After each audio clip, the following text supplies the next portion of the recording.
देखिए question number 17, you have been approached by a friend who is seeking your advice as to whether he should give up his job as an engineer with a current salary of rupees 14,800 per month. अभी वो इतना तो earn कर रहा है. To give up his job मतलब अब कुछ और करेगा. So this will be the opportunity foregone.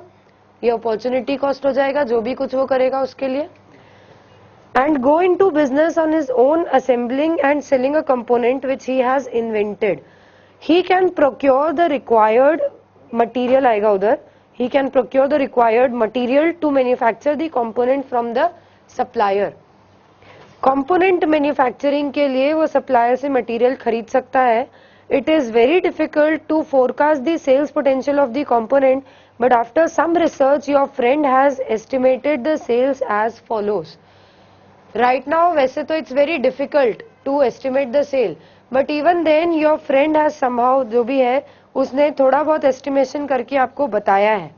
Between 600 to 900 components per month at a selling price of rupees 250 per component. अगर आप selling price 250 रखते हो, in that case the demand will be from 600 to 900 components. Again it's not fixed. उसने पूरे range में बताया जो भी उसका अप्रोक्सीमेशन है उसके अकॉर्डिंगली.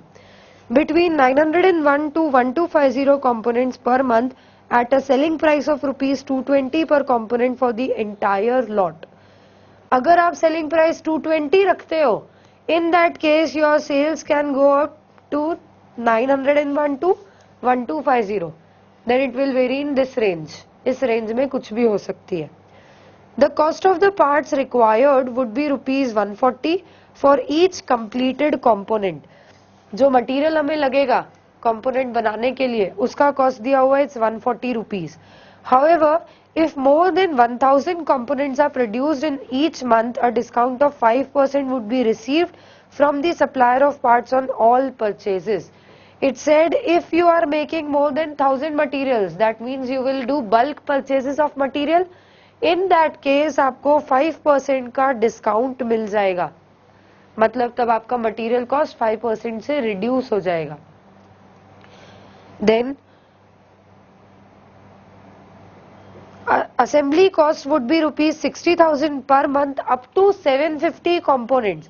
750 तक अगर बनते हैं तो असेंबली कॉस्ट है 60,000. Beyond this level of activity assembly cost would increase to 70,000 per month.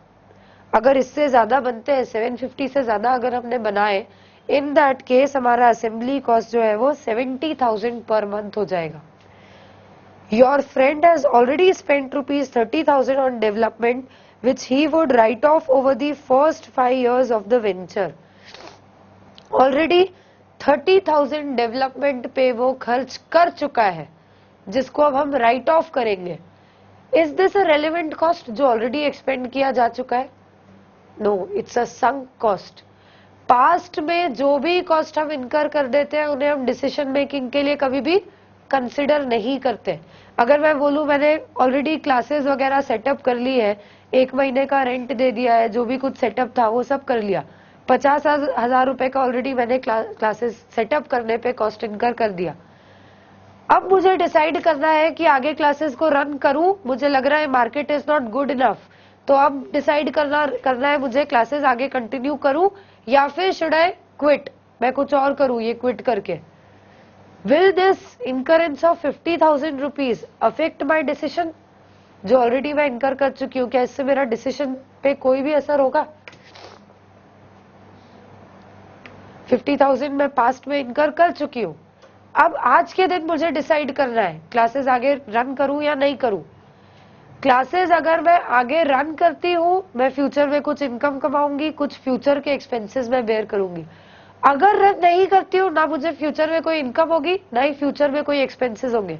In both the cases जो एक्सपेंस पास्ट में हो चुका है वो तो होगा ही होगा. That has already been incurred, उसका रिवर्सल पॉसिबल नहीं है, वो हो चुका है. तो मैं आगे क्लासेस रन करूं या ना करूं वो कॉस्ट मेरे डिसीजन को इफेक्ट नहीं कर सकता, क्योंकि दोनों केसेस में वो कॉस्ट तो लग चुका है. आगे जो कॉस्ट मैं बचा सकती हूँ क्लासेस बंद करके, जो एडिशनल कॉस्ट है, या जो एडिशनल रेवेन्यूज है, they will be what will effect my decision, the cost which will be relevant for my decision. जो कॉस्ट पास्ट में इनकर किए जा चुके उनसे डिसीजन पे कोई इफेक्ट नहीं होगा। ये आया समझ में? सो ओवर हियर ऑल्सो ये जो 30,000 के कॉस्ट है, दीज आर संक कॉस्ट। भले ही राइट ऑफ करने के लिए बोला है, but right of is just a mayor book entry. Decision making में राइट ऑफ का कोई इफेक्ट नहीं होगा। Required calculate for each of the possible sales level the break even point of the venture for each of the selling price। हर एक sales level के लिए, हर एक selling price के लिए हमें ब्रेक इवन पॉइंट फाइंड करना है। हमने देखा डिफरेंट लेवल्स पे, अलग अलग लेवल ऑफ एक्टिविटी पे हमारा सेलिंग प्राइस भी बदल रहा है, प्लस हमारा कॉस्ट स्ट्रक्चर भी बदल रहा है। कहीं पर हमारा मटेरियल कॉस्ट में देयर इज अ डिफरेंस, कहीं पर असेंबली कॉस्ट में there is a difference. So based on different ranges हमारे cost structure as well as price structure दोनों में डिफरेंसेस आ रहे हैं। हर एक डिफरेंस को कंसिडर करके हमें break even point find out करना है। Then advise your friend as to the viability of the venture. ये वेंचर रन किया जा सकता है या नहीं, कितना फिजिबिलिटी है, वायबिलिटी है इसको रन करने की, हमें उसके लिए एडवाइस देना है अपने फ्रेंड को। ओके मतलब सेकेंड पॉइंट तो विल बी थियोरिटिकल, कैलकुलेशन पूरा हमें फर्स्ट में ही करना है। फर्स्ट में बोला है हर एक सेल्स लेवल के लिए हमें ब्रेक इवन फाइंड करना है। सो क्वेश्चन अगर आपने ध्यान से पढ़ा होगा, you will be able to जज कहां कहां पर हमारे स्ट्रक्चर्स में डिफरेंस आ रहा है। हमारे सेल्स मिनिमम 600 से स्टार्ट होगा, 600 से कम तो सेल्स पॉसिबल ही नहीं है। आप सेलिंग प्राइस कुछ भी रखो, 600 से कम units you are not going to sell. So 600 से स्टार्ट होगा और maximum it is going till 1250, इससे ज्यादा आप सेल भी नहीं कर पा रहे हो। Selling price is changing somewhere in the mid which is 900 units तक आपका सेलिंग प्राइस होता है 250, उसके बाद आपका सेलिंग प्राइस चेंज होकर 220 हो जाता है। ब्रेक इवन क्यों बार बार चेंज होगा? Because whenever there will be a change in fix cost, break even will change. Whenever there will be a change in selling price per unit or variable cost per unit, it will change the contribution per unit and again the break even will change। इसलिए हमें हर एक चीज को ध्यान में रख के अलग अलग से ब्रेक इवन फाइंड करने पड़ेंगे। ओके क्योंकि पूरे इस रेंज में कहीं पर भी ना तो हमारा फिक्स कॉस्ट कांस्टेंट है, ना सेलिंग प्राइस कांस्टेंट है, ना मटेरियल कॉस्ट कांस्टेंट है, तीनों में चेंजेस हो रहे हैं। तो हमें हर एक चीज को ध्यान में रख के अलग अलग रेंजेस के लिए अलग अलग ब्रेक इवन वर्कआउट करना पड़ेगा।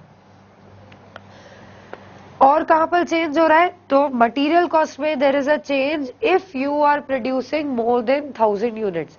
1000 यूनिट्स तक बनाते हो तो आपका कॉस्ट लगता है 140 रुपीज पर यूनिट।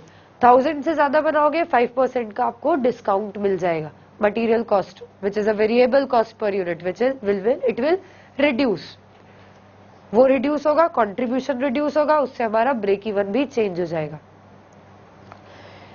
और कहा चेंज है? असेंबली कॉस्ट में there is a change at 750 units. 750 units जब भी हम बनाएंगे, 750 तक बनाओगे असेंबली कॉस्ट कुछ और होगा, 750 से ज्यादा बनाओगे assembly cost will change. Okay और कोई चेंज है? नहीं। ये हमें 4 अलग अलग रेंजेस मिल गए, 600 to 750। There will be an entire structure applicable, fix cost, selling price, variable cost per unit, एक स्ट्रक्चर इधर एप्लीकेबल होगा। उसके बाद इस रेंज में there will be a change in fix cost, assembly cost change हो गए, सेलिंग प्राइस और variable cost is same but fix cost में देयर इज अ चेंज, तो दूसरा एक स्ट्रक्चर इधर एप्लीकेबल हो जाएगा। उसके बाद selling price is changing, rest everything is same, after that material cost is changing। okay अब हमें हर एक के लिए ब्रेक इवन पॉइंट फाइंड करने के लिए बोला है, तो हर एक लेवल ऑफ एक्टिविटी को कंसिडर करते हुए हम ब्रेक इवन फाइंड करेंगे। पहली level of activity, the first range which will be 600 to 750, इस रेंज में हम ब्रेक इवन निकालने की कोशिश करें in the first range. Second range 750 to 900, third range 900 to 1000, and fourth range 1000 to 1200. Okay, in fact this will be 751 to 900, this will be 901 to 1000, and this will be 1001 to 1250. 750 तक same assembly cost applicable है, 900 तक same selling price applicable है, और 1000 तक भी same material cost applicable है. तो ये लिमिट्स एक्सक्लूड हो जाएंगी, पहले वाली रेंज में कवर हो रही है, बाद वाली रेंज में नहीं आएंगी. ओके, इन चारों अलग अलग रेंजेस के लिए हमें ब्रेक इवन फाइंड करना है. ब्रेक इवन फाइंड करने के लिए हमें दो चीजें चाहिए, कंट्रीब्यूशन पर यूनिट और fix cost. Contribution per unit के लिए we need selling price per unit and variable cost per unit, which is only material cost over here. सिर्फ पार्ट्स का ही कॉस्ट है, दूसरा कोई वेरिएबल कॉस्ट दिया नहीं है. Selling price per unit till 900 it is given as 250, मतलब इधर भी 250 होगा, इधर भी 250 होगा. उसके बाद 900 से ज्यादा अगर आप क्वांटिटी बेचोगे, selling price will decrease to 220. इन दोनों में price applicable will be 220. Okay, variable cost per unit material cost 1000 तक आपका मटीरियल कॉस्ट लग रहा है 140 रुपीज. इधर 140, 140, 140, and above 1000 units you have a 5% discount. 7 rupees का इसका मतलब डिस्काउंट हो जाएगा. सो वील हैव 133 का variable cost per unit. So the contributions per unit will be 110, 110, 80 and how much? 87. These are the contributions per unit. Then the second thing we require is fixed cost, that is the assembly cost. एक तो fixed cost है assembly cost, दूसरा हमारा opportunity cost, वो भी तो fix है. And that is also relevant for our decision making. अगर आप उतना नहीं अर्न कर पा रहे हो जितना ऑलरेडी आपको सैलरी मिल रही है, there is no point of doing business. Business तब करना चाहिए जब एटलीस्ट उतना तो आप अर्न कर पा रहे हो, तो वो भी हमारे लिए एक तरह से कॉस्ट है. उसको अगर आपने अचीव नहीं किया, that means you are into losses, notional losses हो रहे हैं आपको. So we'll consider your assembly cost plus opportunity cost, या फिर अलग अलग से लिखे.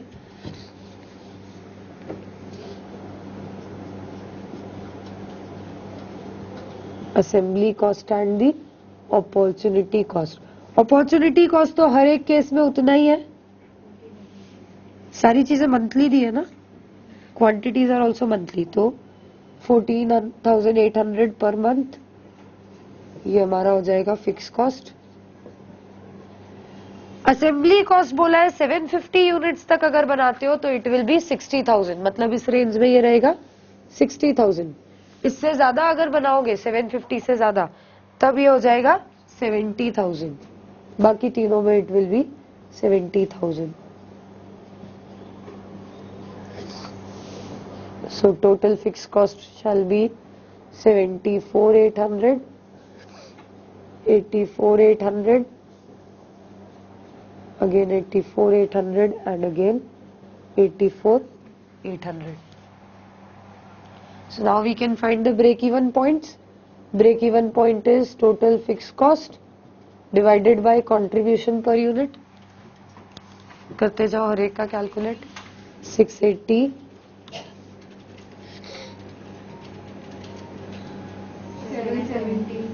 770,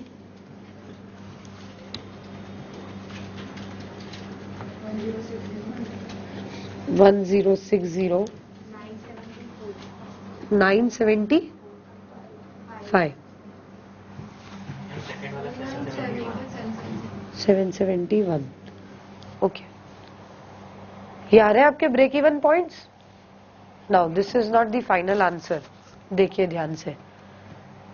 फर्स्ट रेंज थी आपकी 600 से 750, आप इसके बीच में ब्रेक इवन निकाल रहे थे. इसके बीच में वो कौन सा पॉइंट होगा जहां पर आप no profit no loss situation में आओगे.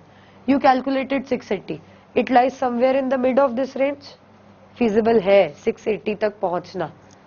ओके, आप ब्रेक इवन कर सकते हो इस रेंज में।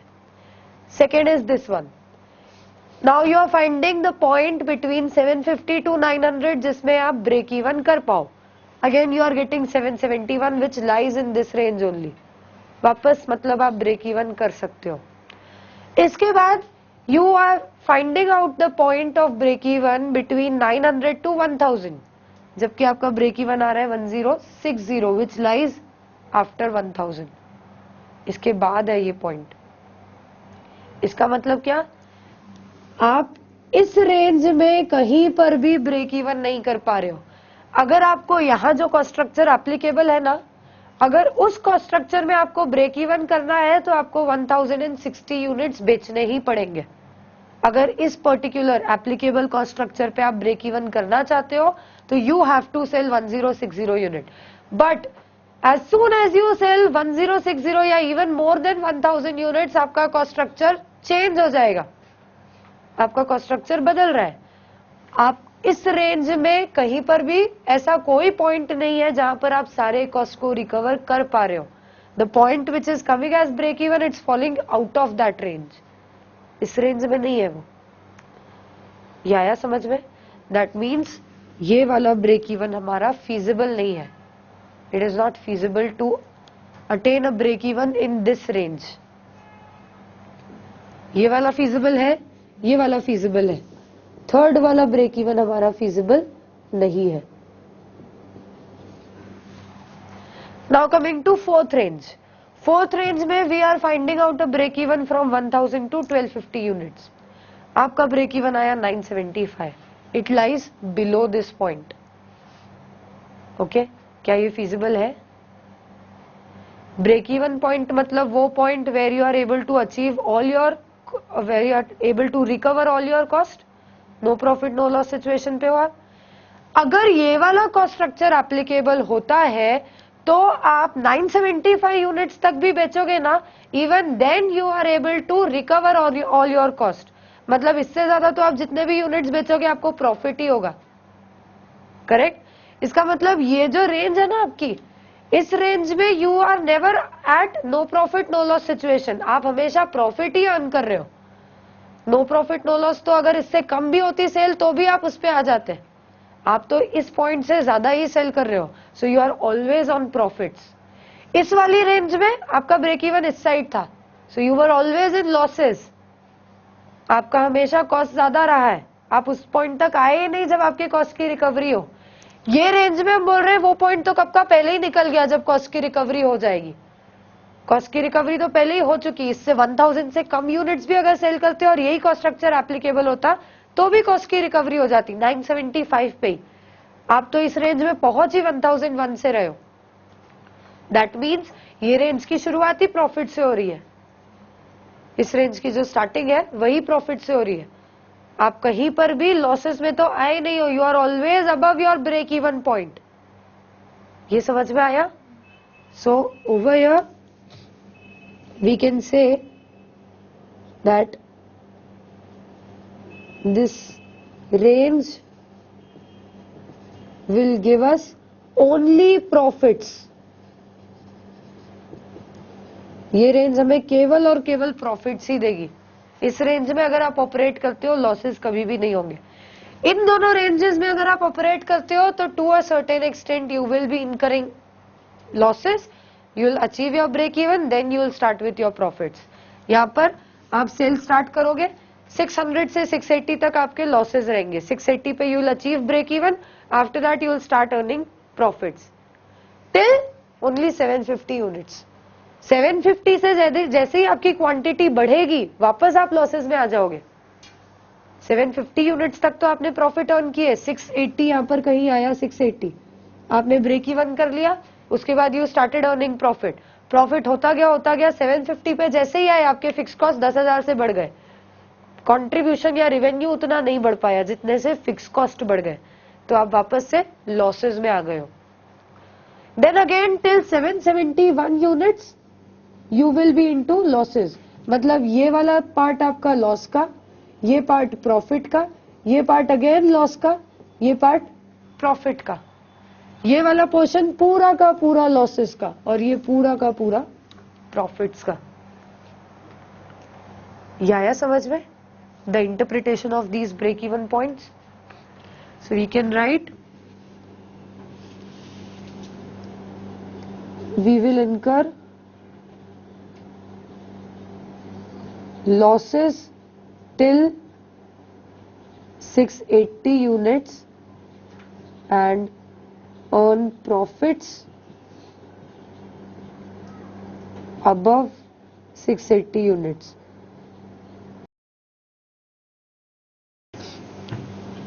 Then in this range again losses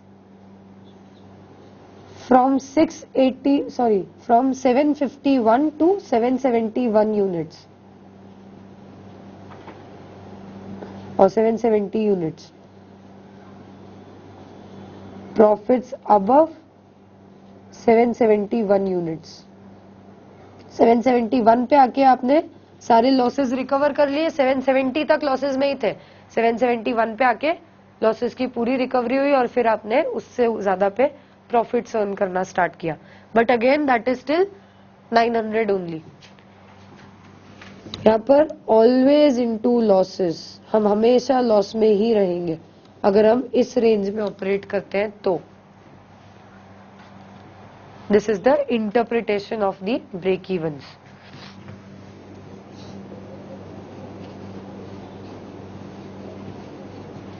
तो आप कौन सी रेंज में रहना चाहोगे? ऑलवेज प्रॉफिट वाली रेंज में, the last one. So when we have to suggest our friend, हमें उसको वाइबिलिटी के ऊपर सजेशन देना है ना, so we should suggest him that he should keep a selling price of 220 units and should try to achieve more than 1000 units का sales, so that it will ensure that he will always be earning profits. अगर इनसे lower ranges में रहेंगे तो there will be risk. इस range में अगर हम ऑपरेट कर रहे हैं तो हम अपने आप को रेस्ट्रिक्ट करेंगे, 750 से ज्यादा नहीं सेल करना, क्योंकि 750 से ज्यादा सेल किया तो वापस आप लॉसेस में आ जाओगे। हम अपनी सेल्स बढ़ाने के ऊपर ही रेस्ट्रिक्शन डाल देंगे, सेल्स नहीं बढ़ाना, बिजनेस एक्सपैंड करने की कोशिश नहीं करेंगे, because otherwise we will be into losses. So हमारा सजेशन ये होगा that we will first notify the facts that he can attain profits within these three ranges. या तो उसे प्रॉफिट होंगे 680 से 750 के बीच में, या फिर 770 से 900 के बीच में, या फिर above 1000. We suggest him that he should keep the selling price at 220 rupees and should try to maintain the demand at more than 1000 units. So that he can achieve profits always. He can always achieve profits. Okay? लिख लो।